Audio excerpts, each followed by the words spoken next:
Hello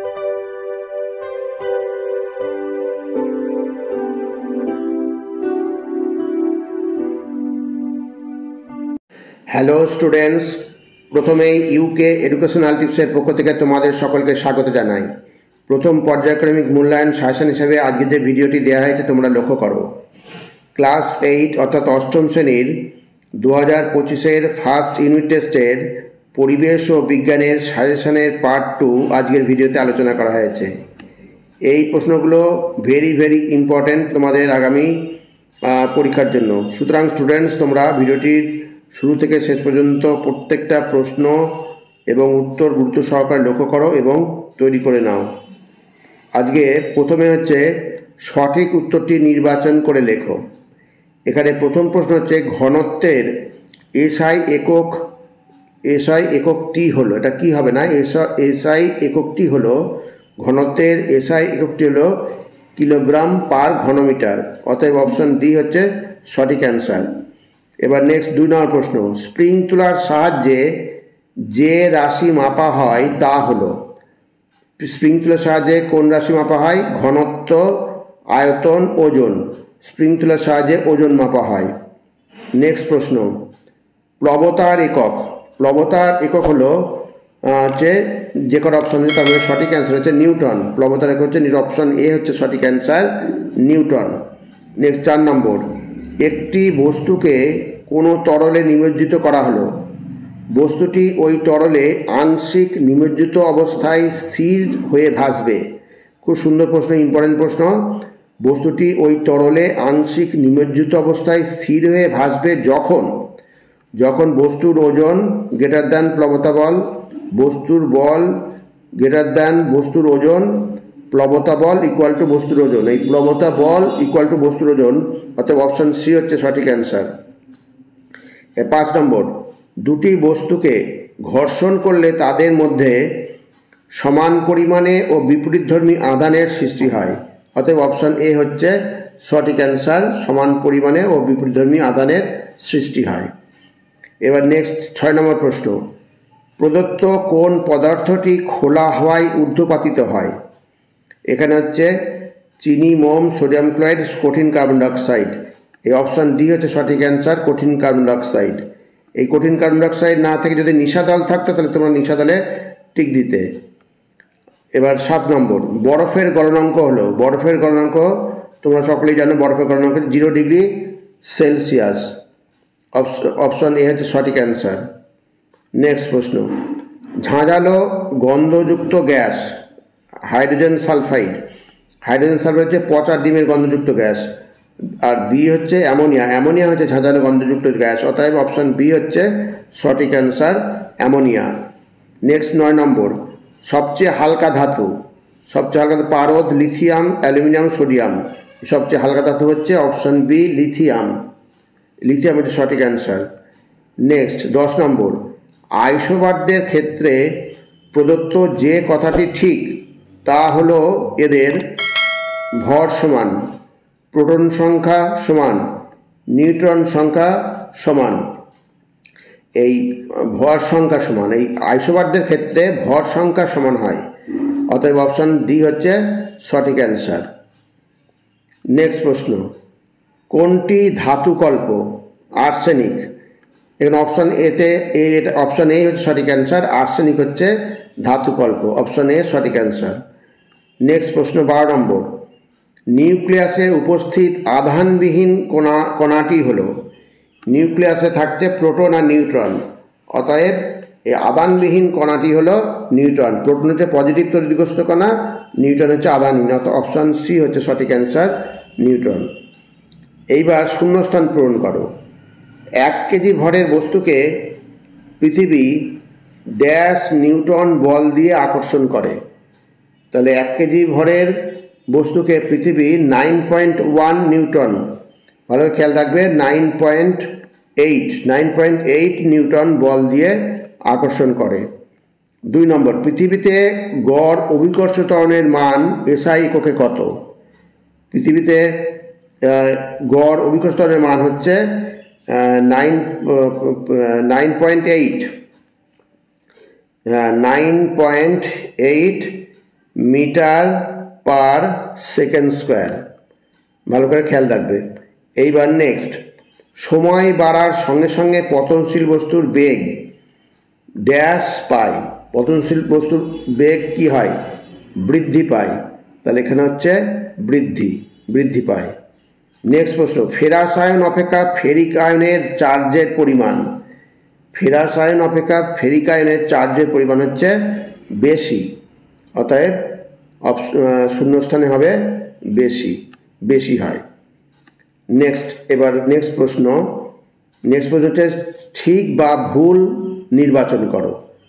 তাহলে প্রথম প্রশ্ন হচ্ছে, এখানে প্রত্যেকটা প্রশ্নের মান হচ্ছে একই উচ্চতার পারস্তম্ভ ও জলস্তম্ভের চাপ সমান।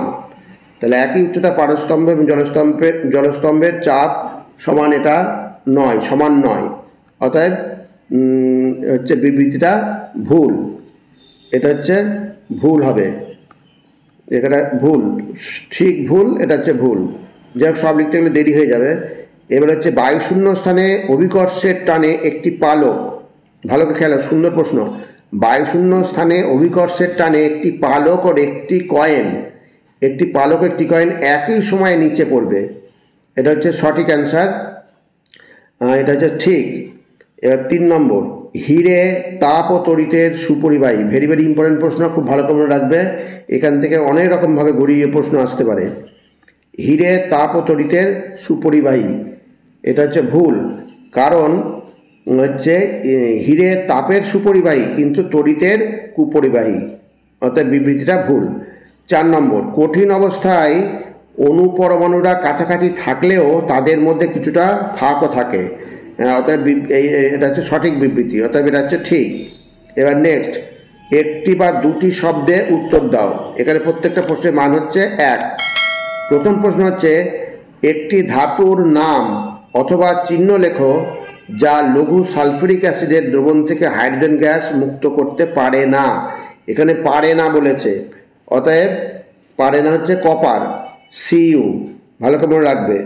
আর হচ্ছে ওদিকে জিঙ্ক ধাতু হলে পারে ওগুলো হাইড্রোজেন মুক্ত করতে পারে, এখানে অ্যান্সার হবে কপার। এবার 2 নম্বর, একটি অধাতুর নাম লেখো যা তাপ ও তড়িতের সুপরিবাহী। ভেরি ভেরি ইম্পর্টেন্ট প্রশ্ন। একটি অধাতুর নাম হচ্ছে গ্রাফাইট।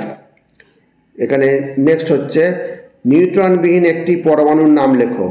নিউট্রনবিহীন একটি পরমাণু হচ্ছে সাধারণ হাইড্রোজেন বা প্রোটিয়াম। এবার নেক্সট, ম্যাগনেসিয়ামের পারমাণবিক সংখ্যা 12। ম্যাগনেসিয়াম আয়নে ইলেকট্রন সংখ্যা কত? ভেরি ভেরি ইম্পর্টেন্ট প্রশ্ন, ভালো করে লক্ষ্য করে। এখানে ম্যাগনেসিয়ামের পারমাণবিক সংখ্যা 12, অর্থাৎ প্রোটন সংখ্যা 12, ইলেকট্রন সংখ্যাও 12। এইবার ম্যাগনেসিয়াম এখানে পজিটিভ আয়ন 2+ রয়েছে, পজিটিভ আয়নে ইলেকট্রন সংখ্যা কত? তাহলে এখান থেকে আয়নে যেহেতু পজিটিভ আয়ন, তার মানে দুটো ইলেকট্রন বার হয়ে গিয়েছে, তাহলে ইলেকট্রন সংখ্যা তাহলে কমে কত দাঁড়ালো? ইলেকট্রন সংখ্যা কমে দাঁড়ালো, দুটো বেরিয়ে গেছে, দিয়ে পজিটিভ আয়ন হয়েছে, তার মানে এখানে ইলেকট্রন সংখ্যা হবে 10। দুটো যেহেতু 12টা ছিল, প্রাথমিক অবস্থায় কী ছিল? 12টা প্রোটন, 12টা ইলেকট্রন। যেহেতু ম্যাগনেসিয়াম পজিটিভ আয়নে রূপান্তরিত হয়েছে, তাহলে এখানে ইলেকট্রন সংখ্যা হবে 10টি। এইবার নেক্সট, নিউট্রন সংখ্যা, প্রোটন সংখ্যা, ভর সংখ্যার মধ্যে সম্পর্ক লেখো। খুব ভালো করে মনে রাখবে, ভর সংখ্যা ইকুয়াল টু প্রোটন সংখ্যা প্লাস নিউট্রন সংখ্যা। এইবার তোমাদের সংক্ষিপ্ত প্রশ্ন, সংক্ষিপ্ত উত্তর দাও হচ্ছে প্রতিটা প্রশ্নের মান হচ্ছে 2। এগুলো খুব ভালো করে পড়বে, বেশি প্রশ্ন দেওয়া গেলে না, ভিডিওটা বড় হয়ে যাবে বলে যে কটা দিয়েছে ওই কটা তোমরা খুব ভালো করে তৈরি করে রাখবে, এর মধ্যে তোমরা কমন পেয়ে যাবে। প্লবতা বলতে কি বোঝো? 2 নম্বর হচ্ছে, কুলম্বের সূত্রটি বিবৃত করো এবং সূত্রের গাণিতিক রূপটি লেখো। 3 নম্বর, পৃথিবীর সর্বত্র জি এর মান সমান নয় কেন? 4 নম্বর প্রশ্নটা দেখো, ধরো গ্রাফাইটের চেয়েও হিরে সস্তা হয়ে গেছে, তাহলে কি তুমি ব্যাটারির তড়িৎদ্বার তৈরি করতে গ্রাফাইটের বদলে হিরে ব্যবহার করবে? ভেরি ভেরি ইম্পর্টেন্ট প্রশ্ন, সুন্দর একটা প্রশ্ন। তোমার উত্তরের সপক্ষে সমর্থনে যুক্তি দাও।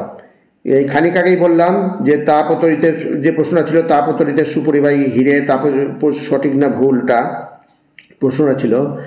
এখানে সেই ধর্মের উপরে চলে এসছে, গ্রাফাইটের চেয়ে হিরে সস্তা হয়ে গেছে, তাহলে ব্যাটারির তড়িৎদ্বার হিসেবে গ্রাফাইট ব্যবহার করা হয়, কারণ গ্রাফাইট তাপ ও তড়িতে সুপরিবাহী। আর এখানে যদি হিরে সস্তা হয়ে গেছে, কিন্তু হিরে গ্রাফাইটের বদলে ব্যবহার করা যাবে না, কারণ হিরে কি হচ্ছে, হিরে তাপের সুপরিবাহী কিন্তু তড়িতের কুপরিবাহী। অর্থাৎ তড়িতের কুপরিবাহী হলে মানে তো ব্যাটারিতে ব্যবহার করা যাবে না তড়িৎদ্বার হিসাবে। এবার নেক্সট 5 নম্বর, উত্তপ্ত লোহার উপর দিয়ে স্টিম চালনা করলে কি ঘটবে সমীকরণ সহ লেখো। ভেরি ভেরি ইম্পর্টেন্ট প্রশ্ন। উত্তপ্ত লোহার উপর দিয়ে স্টিম চালনা করলে ফেরোসোফেরিক অক্সাইড এবং হাইড্রোজেন উৎপন্ন হবে। এটা তোমরা সমীকরণ সহ লিখে দেবে। নিউটনের মহাকর্ষ সূত্রটি লেখো। একজোড়া পরমাণু উদাহরণ দাও যারা পরস্পরের আইসোটোপ।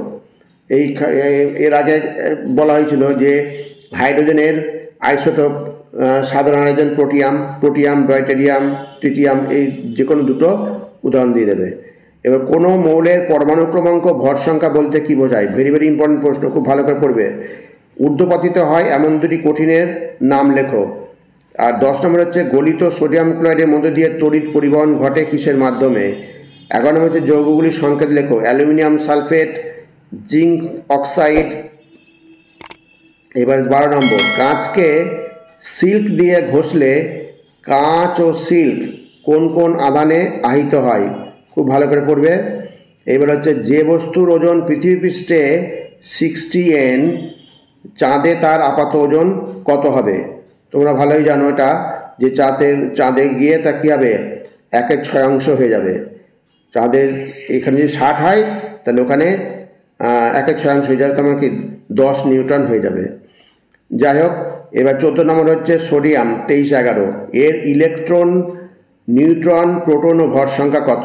খুব ভালো করে করবে, কারণ এটা ভর সংখ্যা হচ্ছে 23, প্রোটন সংখ্যা হচ্ছে 11। প্রোটন সংখ্যা 11 হলে ইলেকট্রন সংখ্যাও 11, আর হচ্ছে নিউট্রন সংখ্যা হচ্ছে ভর সংখ্যা মাইনাস ইলেকট্রন সংখ্যা, প্রোটন সংখ্যা বাদ দেবে, তাহলে কি হবে, ভর সংখ্যা মাইনাস প্রোটন সংখ্যা সমান হচ্ছে নিউট্রন সংখ্যা। নিউট্রন সংখ্যা বেরিয়ে যাবে, আর ভর সংখ্যা হচ্ছে 23।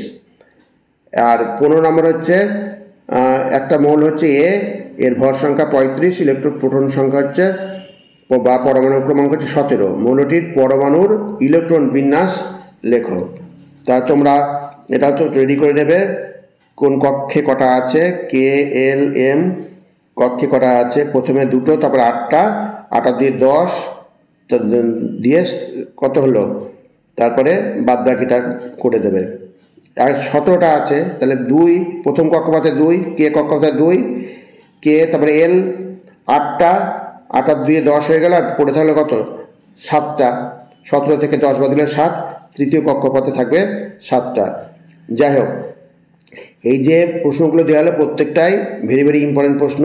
আরও ইম্পর্টেন্ট প্রশ্ন আছে, সব একটা ভিডিও দেওয়া গেলে পারে ভিডিওটা বড় হয়ে যাবে। যাই হোক স্টুডেন্টস, এই প্রশ্নগুলো তোমরা খুব ভালো করে তৈরি করে নিও। আর স্টুডেন্টস, এ প্রসঙ্গে বলি, ভিডিওটা যদি ভালো লাগে অবশ্যই সাবস্ক্রাইব করো, এর সাথে একটা লাইক দিও এবং তোমার ফ্রেন্ডসদের মধ্যে ভিডিওটি শেয়ার করো। তাহলে স্টুডেন্টস, আজকে এখানেই শেষ করি। তোমরা সকলে ভালো থেকো, সুস্থভাবে পরীক্ষা দিও। Thank you very much.